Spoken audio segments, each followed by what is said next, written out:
Pay scale নিয়ে কিন্তু নতুন ভাবে আবার নতুন একটা কর্মসূচি হাতে নিয়েছে সরকারি যে কর্মচারী ঐক্য আদায় পরিষদ যারা রয়েছে, যে বাংলাদেশ সরকারি কর্মচারী আদায় ঐক্য পরিষদ, তারা কিন্তু নতুন ভাবে পে স্কেল যেহেতু হয় নাই, এখনো কোনো পে স্কেলের কোনো সুরাহা হয় নাই, তার জন্য তারা নতুন ভাবে কিন্তু নতুন কর্মসূচি ঘোষণা দিয়েছে।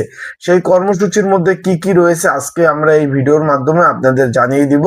যে আজকে তারা যে নতুন কর্মসূচি দিয়েছে, আজকে 1 তারিখ, নতুন মাসের 1 তারিখ আজকে, সেই ক্ষেত্রে আজকে 1-2-2026 তারা কি কি কর্মসূচি দিয়েছে, তারা তারা এখানে বলেছে যে 1 তারিখ থেকে 3 ফেব্রুয়ারি পর্যন্ত সারা দেশে প্রতিদিন 2 ঘন্টা করে কর্মবিরতি পালন করবে।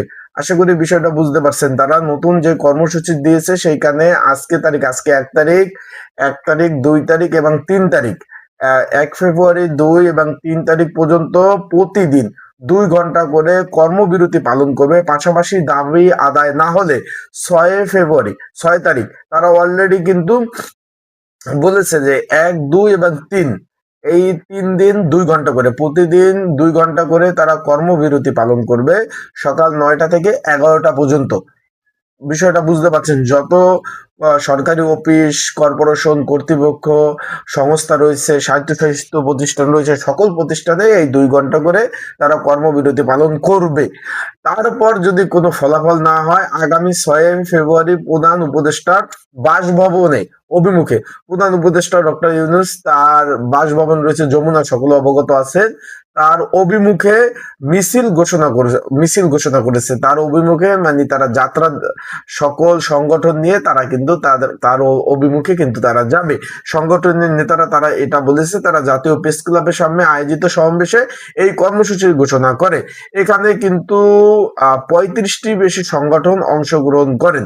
বিষয়টা আশা করি বুঝতে পারছেন যে আজকে থেকে 1 ফেব্রুয়ারি থেকে 3 ফেব্রুয়ারি সকাল 9টা থেকে 11টা পর্যন্ত তারা 2 ঘন্টা করে কর্মবিরতি পালন করবে এবং কর্মবিরতির পাশাপাশি তারা সকল সরকারি কর্মচারী নিজ নিজ দপ্তরের সামনে অবস্থান কর্মসূচি, বিক্ষোভ পালন করবে।